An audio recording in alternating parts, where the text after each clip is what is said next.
여러분 안녕하세요. 수다쌤입니다. 오늘은 모의고사를 보면 3점짜리 문제는 술술 잘 맞히는데 4점짜리에서 어떻게 손을 댈지 모르겠다, 이런 학생들을 위한 영상을 준비해봤습니다. 사실 이런 질문은 옛날부터 많이 받았어요. 오랜 시간 제가 고민하고 또 왜 그럴까를 이제 생각해 봤을 때 저는 이런 결론에 도달하게 되더라고요. 일단 원인 분석을 정확하게 하고 그 원인의 본질이 무엇인지를 본인 스스로 안 다음에 이것을 필요한 만큼 수정해서 공부를 해야 된다는 거였어요. 제가 봤을 때 이제 이러한 증상을 겪는 학생들은 두 가지 원인 때문이더라고요. 그래서 첫 번째 유형은 뭐냐면 평소 심한 문제나 고난도 문제들에 대해서 별로 접하지 않은 유형이에요. 근데 이런 학생들은 그러면 어떻게 하면 좋을까요? 당연히 평소에 비중을 늘려서 이제 어려운 문제들을 푸는 훈련을 해야 되겠죠. 그래서 뭐 40%라든지 아니면 30%, 50% 본인만의 어떤 페이스에 맞게끔 조절을 해서 공부 계획을 좀 수정해 보시기를 권장을 드리고요. 내가 이 유형에 속하는지 어떻게 알아요? 라고 하면 자, 이렇게 판단하면 됩니다. 이 해설을 봤어요. 그러면 완벽하게 이해가 되고요.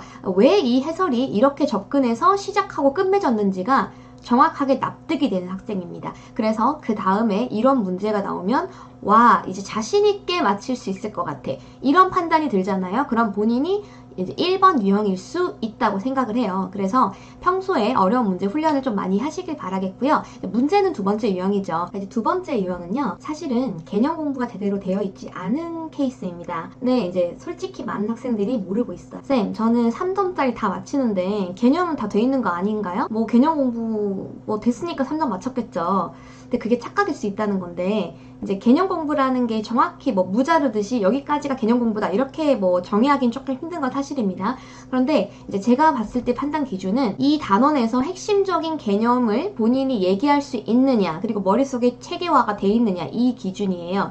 그래서 상용로그에서 정수분이 뜻하는 게 뭔데? 소수분이 뜻하는 게 뭔데? 이렇게 질문을 했을 때 대답할 수 있느냐 없느냐에서 차이가 날 수 있겠죠. 이 두 번째에 해당되는 학생들 경우에 이 4점짜리 문제풀이를 이제 해설이나 뭐 그런 걸 봤을 때 무슨 말 하는지 이해는 되는데 왜 이렇게 굳이 시작을 했고 왜 이 경우를 나눠서 봤고, 솔직히 말해서 이 생각을 누가 할 수 있으며 이런 문제가 조금이라도 변형돼서 나오면 솔직히 난 자신이 없다, 이런 생각이 든다면 두 번째일 확률이 굉장히 큽니다. 사실 이제 어려운 문제들이 개념과 연관되어 있는 것들이 정말 많아요. 근데 그래서 내가 어떤 개념을 머릿속에 체계화 시켜놓고 나는 이제 빈틈없이 여기에 대한 핵심 개념을 알고 있어 라는 자신감이 생기면 이제 어려운 문제가 나왔을 때 거기에서 어쨌든 파생돼서 나온 문제일 텐데 라는 자신감이 은연중에 있기 때문에 뭐라도 해보려고 해요. 이 뜻은 뭐였다, 정수부는 뭐였다, 그러니까 이거에서 뜻하는 건 이거겠지, 이런 식으로 뭐라도 뭐 대입해서 뭐 생각을 해본다던가 고민을 하려고 하는 거예요. 하지만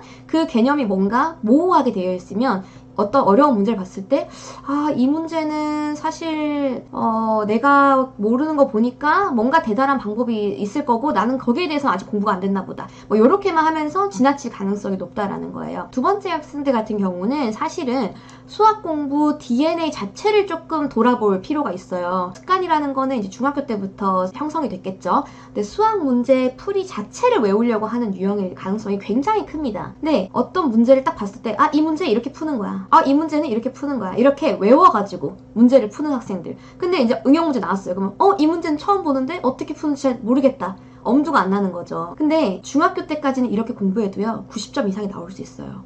왜냐면 중학교는 범위가 굉장히 작기 때문에 고등학교에 비하면 거기는 많이 양치기를 하고 문제를 풀면 이제 문제풀이 자체가 외워지면 이제 어떤 문제가 와도 90점 이상은 넘길 수 있습니다. 정말로요. 하지만 고등학교 때는 그 방대한 수학의 양을 이런 식으로 다 외워서 한다는 건 사실상 불가능이에요.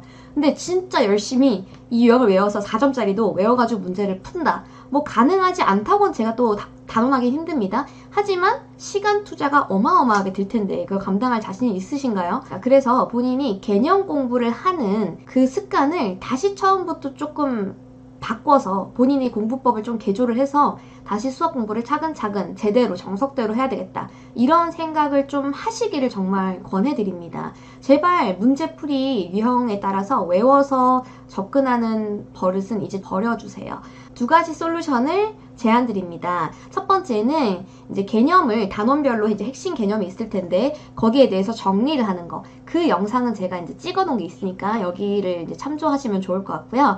이제 예를 들어 내가 로그를 공부했다. 그럼 로그에 대해서 중요한 핵심 개념, 내가 뭐 알아야 될 것들 이런 것들을 두서없이 그냥 순서 상관없이 막 쓴 다음에 그 쓴 것과 이제 책과 비교를 해서 내가 알고 있었는데 떠올리지 못했던 것들 뭐였지? 체크하고 다시 체계화해서 보충해서 개념 노트 작성해 보는 것들. 정말 제가 추천을 드린 방법 중에 하나고요. 그리고 두 번째 방법은 정말 이거 강력한 무기인데 제가 사실 이걸 정말 학창시절에 많이 썼습니다.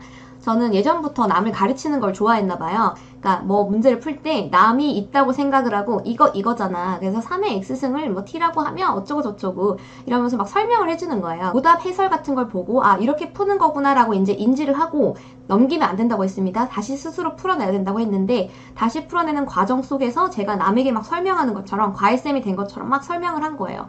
근데 이제 그러다 보면은 어떤 포인트가 생기냐면 내가 설명을 하면서도 근데 이거 왜 이렇게 했지? 이런 생각이 스스로 들 때가 있어요. 이걸 메타인지라고 합니다. 본인이 내가 100% 모르고 있었구나 라는 거를 인지할 수 있는 포인트예요. 이때 정말 중요하게 캐치를 하고 그 부분에 대해서 해소를 하고 넘어가야 돼요.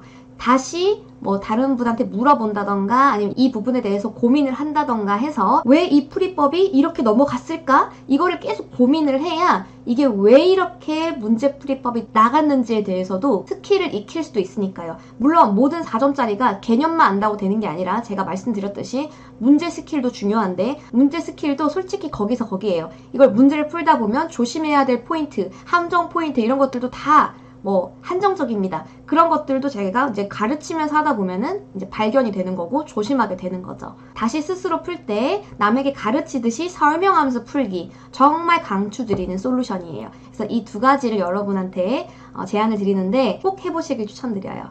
제가 이제 학생들을 가르칠 때 5번의 왜를 물으면 이 학생이 여기에 대한 개념이 충실이 돼 있는지 아닌지가 판단이 됩니다. 자, 그러면 이제 이해했어? 그럼 그 문제 한번 설명해 볼래? 이렇게 시켰을 때 자, 이건 이렇게 되잖아요. 그건 그렇게 되잖아요.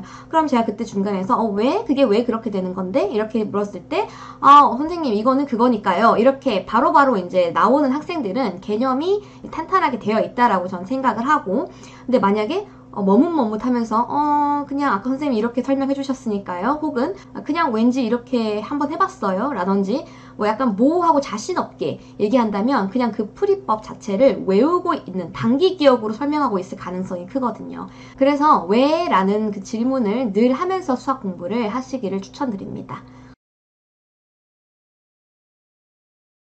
이 문제를 한번 예시를 가져왔는데 제가 이게 짧은 영상을 만들려다 보니까 그렇게 뭐 어려운 문제는 못 가지고 오고 적당히 어려운 것을 한번 가져와 봤어요. 그러니까 내가 만약에 로그라는 핵심 개념에 대해서는 확실하게 정리를 한 학생이라고 가정을 해볼게요. 그러면 로그 문제네? 근데 로그는 정수 부분과 소수 부분이 저렇게 나왔는데 정수 부분에서 중요한 건 자릿수였고 소수 부분은 숫자의 배열이었어. 즉 5 다음에 7 다음에 6 나오는 이런 숫자의 배열. 그런 게 중요한 거였어. 이렇게 알고 있는 학생이라면 n에다가 값을 대입해봐서라도 뭔가를 해보려고 노력을 할 거예요. 디귿번을 한번 같이 봐볼게요. f의 10n과 f의 n이 어떤 관계였지? 맞아. 이 상용 로그의 정수 부분은 자릿수와 관련돼 있었어. 그런데 만약에 n에다가 10배를 한 10n이라는 거는 어떤 숫자의 10배를 하면은 자릿수가 하나 늘어나는 거네. 그러니까 f의 10n은 fn 플러스 1이 되겠구나. 이렇게 생각을 하고 그 다음에 gn이라는 거는 숫자의 배열인데 n의 숫자의 배열. 근데 10배를 하더라도 숫자의 배열은 바뀌지 않는데 예를 들어 577이랑 5770은 5 다음에 7 다음에 이렇게 나오는 거니까 그러면은 결국에 en이라는 거는 gn과 똑같겠네? 이렇게 생각을 하면서 처음 봤던 문제도 해결할 수 있다라는 거예요. 자, 그러니까 여기서도 알 수 있듯이 개념이 굉장히 중요하다라는 것을 여러분들한테 계속 강조를 드리고 싶고요. 소통하고 싶으신 이야기가 있으면 댓글로 달아주시길 부탁드립니다. 오늘은 여기까지 할게요. 감사합니다.